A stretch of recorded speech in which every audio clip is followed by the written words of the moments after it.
Online कक्षा में आप सबका स्वागत है। आज हम पढ़ेंगे पाठ 5 राजू का सपना।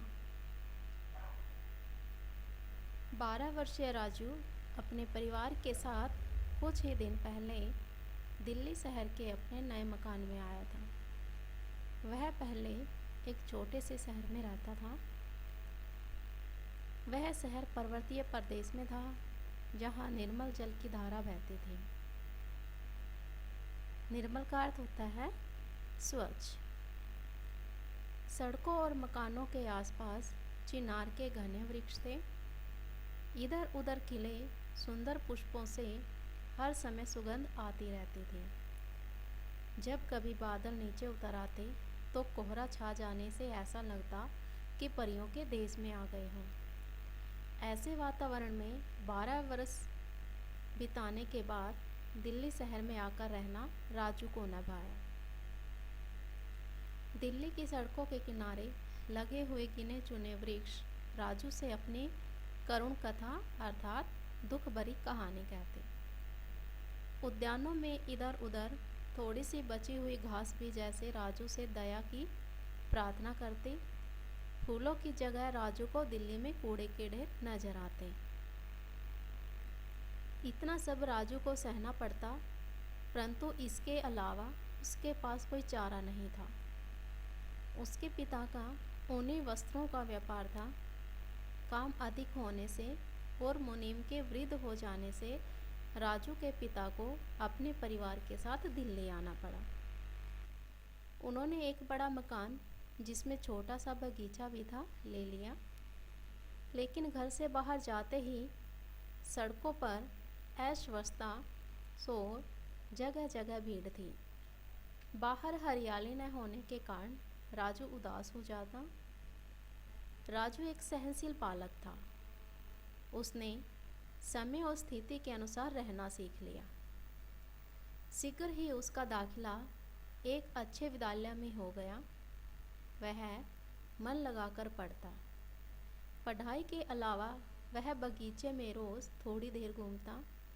कभी वहाँ किसी पौधे में पानी डालता और कहीं सूखे पत्ते साफ कर देता। एक दिन विद्यालय में अध्यापिका ने विद्यार्थियों से प्रश्न किया, तुम्हें कौन सी चीज़ प्रिय है? विद्यार्थियों ने अपनी बुद्धि के अनुसार उत्तर देना शुरू किया। कोई कहता खिलौने तो कोई आइसक्रीम, कोई कहता चॉकलेट तो किसी को प्रिय था घूमना फिरना। राजू से पूछने पर उसने कहा, मुझे बाग बगीचे, पेड़ पौधे और फूल अच्छे लगते हैं। उनमें खेलते हुए पक्षी और गाती हुई कोयल मुझे बहुत प्रिय है। ऐसा सुनते ही न जाने क्यों कुछ विद्यार्थी हंसने लगे, परंतु राजू का उत्तर सुनकर अध्यापिका बहुत प्रसन्न हुई। रात को सोने से पहले भी वह अपने सहपाठियों के हंसने के बारे में सोचता रहा। थका होने से जल्दी ही उसे नींद आ गई। वह सपना देखने लगा।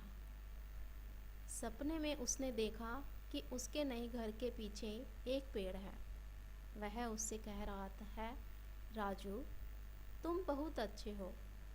आज तुम्हारे द्वारा दिए गए उत्तर से तुम्हारे अलग स्वभाव, निर्मल हृदय और वनस्पति जगत अर्थात पेड़ पौधों के प्रति तुम्हारे स्वभाव का पता चलता है। तुमसे पहले इस घर में बहुत बुरे लोग रहते थे। मैं उन्हें छाया देता, शीतल हवा अर्थात ठंडी हवा का वेग गति रोककर उन्हें आराम पहुंचाता तथा बसंत ऋतु में फूल और फल देता। बच्चे मुझ पर चढ़कर खेलते, पक्षी मुझ में घोंसले बनाकर और अपने मधुर गीत गाकर घर में रहने वाले लोगों को सुख देते। इस सब पर भी वे लोग मुझसे बुरा व्यवहार करते। मेरी शाखाएं अर्थात टहनियाँ काट लेते और जला देते। फूलों को पैरों तले रौंद देते। रौंदना होता है कुचलना, जिससे मुझे बहुत दुख पहुँचता। अंत में इस मकान से जाने से पहले वे मेरे पूरे तने को काटकर लकड़हारे को बेच गए। अब केवल तुम ही मेरे प्राण बचा सकते हो।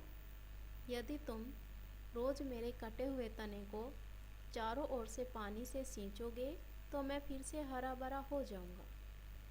मेरी यह तुमसे प्रार्थना है। प्रातः उठकर राजू अपने घर के पीछे गया। यह क्या, घर के पीछे थोड़ी दूरी पर ही एक कटे हुए पेड़ का तना था। यह देखते ही राजू के कान में सपने वाले पेड़ की आवाज़ गूंज उठी। उसे पेड़ की प्रार्थना याद आ गई।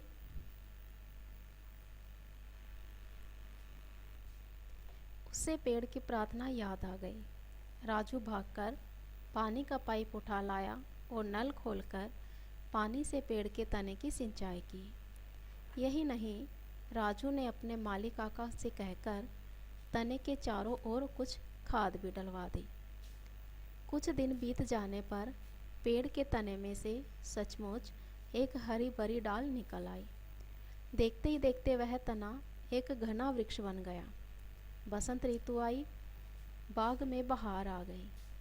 राजू का जन्मदिन आने वाला था। अब वह 13 वर्ष का होने वाला था। जन्मदिन वाली सुबह राजू पेड़ में पानी डालने गया। यह है क्या, वहाँ सुंदर पीले फूल लटक रहे थे। राजू खुशी से झूम उठा। उसने देखा कि पेड़ पर कई पक्षी भी बैठे थे। उनमें से कुछ चिड़ियाँ चहचहा रही थी, मानो राजू को जन्मदिन की बधाई दे रही हो। राजू को अपने सुंदर कार्य का फल उसके जन्मदिन के उपहार के रूप में मिल गया था। बच्चों, प्रकृति ने पेड़ हमें एक उपहार के रूप में दिए हैं, इसलिए हमें पेड़ों को काटना नहीं चाहिए। अगर हम एक पेड़ काटते हैं तो उसकी जगह 2 पेड़ लगा देने चाहिए। और सबसे बड़ा उपहार है अपने जन्मदिन पर एक पौधा लगाना और उसको सींचना। आशा है आप सबको यह पाठ समझ में आ गया होगा।